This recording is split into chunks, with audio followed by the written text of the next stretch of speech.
Hello there, friends. Welcome back to another episode of Generation Tech. My name is Alan. Thanks to the Skeleton Crew, we're finally getting a closer look at pirate culture in the Star Wars galaxy. A culture that was kind of teased in the last season, The Mandalorian, and of course, first introduced to us on screen with Hondo Ohnaka in the Clone Wars and Rebels. Piracy as a profession has always captured the imagination of audiences, and a lot of this has to do with the fact that people perceive piracy as the ultimate expression of freedom. The reality, however, is a pirate's life is far less glamorous than it might seem. This is actually quite a difficult and harsh life. Yes, the rewards for success can be high. You can definitely make more on a pirate vessel than you would on a merchant or fleet vessel, but the price for failure usually meant death or imprisonment. And so throughout Star Wars history, the individuals who were attracted towards piracy were oftentimes the most desperate and vulnerable individuals in society.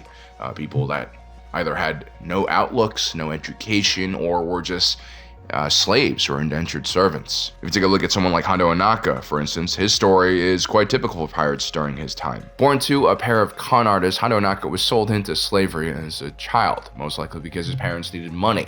He eventually escaped that life and find himself working for a Hutt cartel. He would slowly work his way up the ranks, at which point he would then steal the Hutt's flotilla.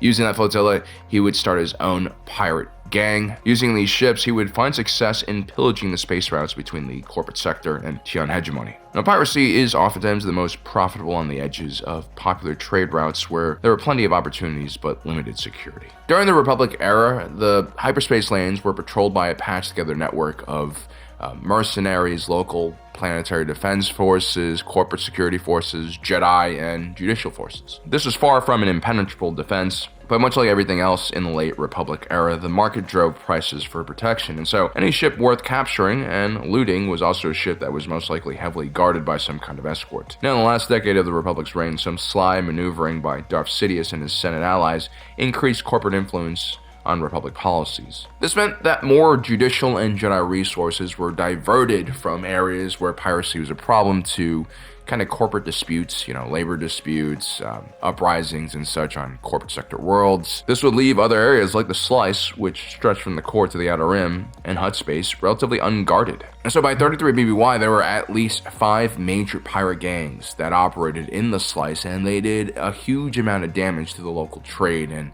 economic activity. And these pirates weren't just targeting, payrolls or bank ships. They were stealing everything they could find and get their hands on. For instance, when the freighter Morlene was hijacked by the Riftwalkers, their loot wasn't erodium or weapons or anything like that. It was about 4 million liters of industrial acid. Pirate groups during this period of time had very complex operations. Many groups held their own territory or had infrastructure rivaling those of small transport companies, with depots to service and upgrade their vessels, and also vast warehouses where they could store all of their ill-gotten gains until they find a potential buyer. The larger these pirate gangs grew, the wider range of targets they could strike and the bigger effect they had on the local economy. Now, at normal times, when one pirate organization became too bold, a Jedi judicial team would be sent to sort them out. But with a growing separatist crisis emerging in the Outer Rim, these pirates were able to operate almost unharassed. The Slice would see a huge decrease in economic activity, and this was mainly because many of these corporations that operated there deemed it no longer profitable to operate there because of just the amount of theft that was going on. And so not only were these local systems losing tax revenue that they sorely needed for defense, there were also a lot of people losing their jobs. There's also a huge decrease in corporate support on many worlds. Companies would actually provide housing, education, and other services for their workers.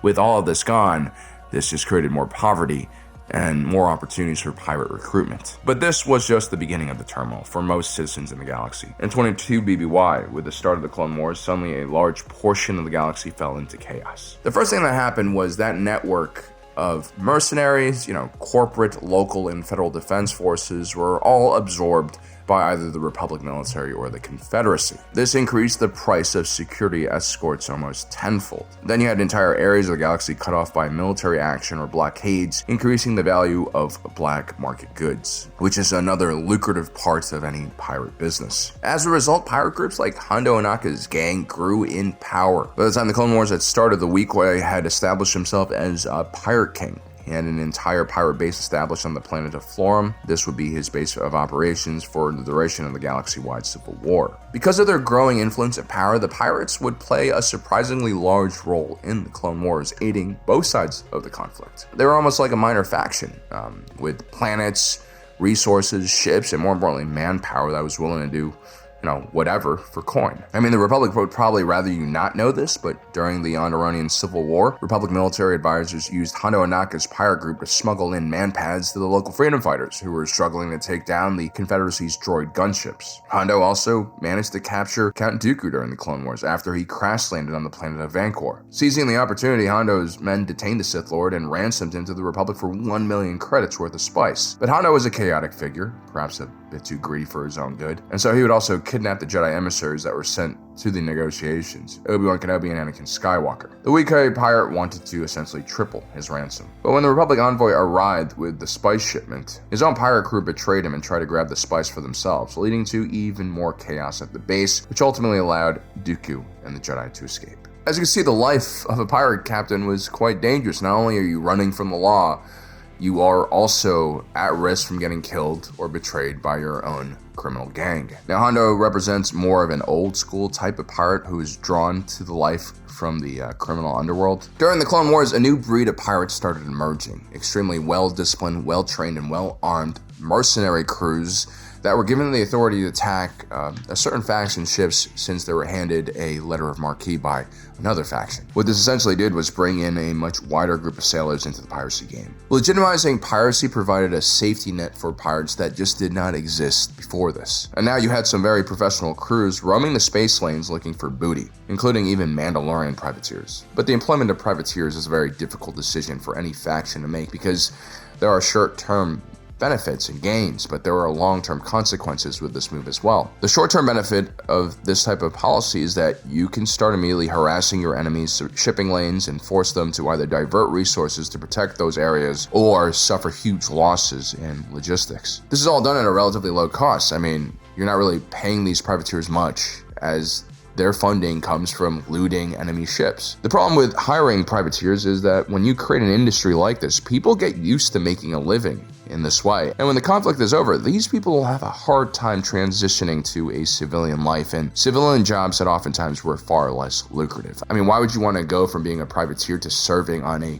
merchant ship for a salary or on a fleet vessel in a contract as a soldier? I mean, it was very clear for a lot of these privateers that the way of the pirates was the best way for them. As we saw here on Earth, one of the major contributing factors to the golden age of piracy in the 18th century was a series of conflicts between the European powers. After the War of Spanish Succession ended, there were thousands of English sailors and privateers that were suddenly without a job, and a good portion of these individuals, well, they became pirates. However, the amount of individuals who actually became pirates during this golden age is relatively low. It's estimated there were only about a few thousand pirates deployed on just a few dozen ships during the entire period. These would have been some of the most economically desperate individuals in society. Pirate crews were made up of mostly former British sailors, but also indentured servants, escaped convicts and slaves, and also colonists from North America. The reason why pirate numbers were so low was just the harsh penalties one suffered from joining one of these crews. Captured pirates were almost always executed and publicly displayed to deter others from joining the trade.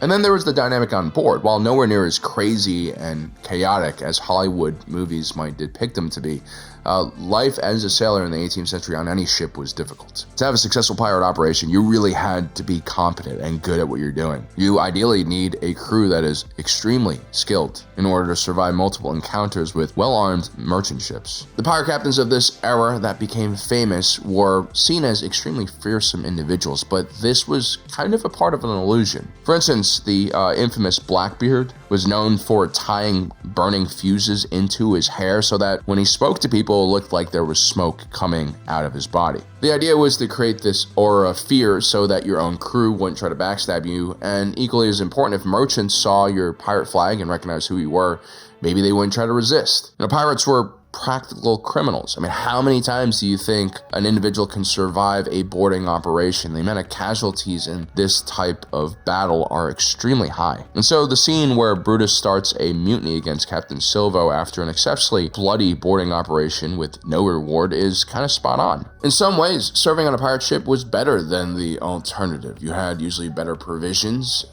as these ships were usually locally based in the areas they were raiding, so you didn't have to spend too long at sea. Pirates were even given some level of power when it came to command decisions and selecting who would be captain. It wasn't exactly a direct democracy, but isolated from the world. A pirate crew had to work with each other, and that meant giving voice to every member on board. Such was the life of the pirate. The more responsibility and power you obtain, the more you put yourself at risk. That means more bounties on your head and more jealous crew members looking to stab you in the back. When John Wood is given a moment to speak before he is sent out of the airlock by Brutus, this seems to indicate that there's some type of pirate code being followed by these crews here. In real life, many pirate ships were also run by a code of some sort, and this was mostly adopted from privateer vessels which had contracts with the men on board, and this usually stated, what the rules were, how much bounty each individual received once they did score. The point is, these weren't just a bunch of criminals. They had some level of discipline and structure. And after the Clone Wars ended, the Empire cracked down on many of the various prior crews in the galaxy, especially ones interfering with economic activity relating to the military-industrial complex. Piracy didn't exist, however. It was just pushed out more to the peripherals of the galaxy. Severus Navy personnel who had found themselves on the losing side of the Clone Wars were hunted down and persecuted by the Empire. Most citizens on former separatist worlds were treated like second-class citizens. When a government system pushes certain demographics to the peripherals or just neglects them or worse, persecutes them, they're essentially creating an opposition within their own territory. And when things get bad enough, a lot of these individuals will either become criminals or revolutionaries. One can argue that in the early days of the rebellion, it was really hard to tell a difference between the two. So it's not surprising at all that the Rebel Alliance during the Galactic Civil War would commission several privateer vessels to attack Imperial shipping lines. Towards the end of the Galactic Civil War, the pirate queen Elodie Maracavania managed to even capture the Superstar Destroyer Annihilator. To have the manpower and skill to capture a 19-kilometer-long Superstar Destroyer is very impressive. It also shows us just how complex some of these pirate operations became. But at the end of the Galactic Civil War, a similar awkward phase happened in which the privateers and pirates that had been so crucial to the rebel victory over the Empire became enemies of the state. The New Republic was trying to legitimize itself and establish themselves as the primary power in the galaxy. But with much less territory than the Empire had, the New Republic had a problem pursuing pirates in their home systems. The New Republic government treaded lightly when it came to carrying out military operations in territory outside of their own space. And so by 9 ABY, which is when the Skeleton Crew takes place, we find the galaxy far more fractured than it was before the last two major conflicts. We also find a weakened galactic economy, still in the midst of recovery, which means less trade and shipping that could be targeted. At the same time, there was a pretty weak security presence. Although when pirates ventured into New Republic space, they were met with violent and efficient use of force. As skilled or well-armed as a pirate crew was, they were really no match to well-disciplined military units. But the discovery of Adatin and the Old Republic mint that existed on the planet was a huge deal for the pirate gangs. If this cache of Erodium credits falls into the hands of Jod Nanawud and his pirate marauders, it would completely shift the balance of power in the sector. If the pirates are successful, I don't actually think they will be successful, but if they are, they could even establish their own new pirate kingdom, taking advantage of the New Republic's more lax defense policies and just the huge amount of free space and unsettled space in the Outer Rim. Well, guys, I hope you enjoyed today's video. Don't forget to subscribe, hit that notification button down below so you don't miss out on the rest of our awesome content. As usual, my name is Alan, reminding you that my allegiance is to the Republic, to democracy. I'll see you next time.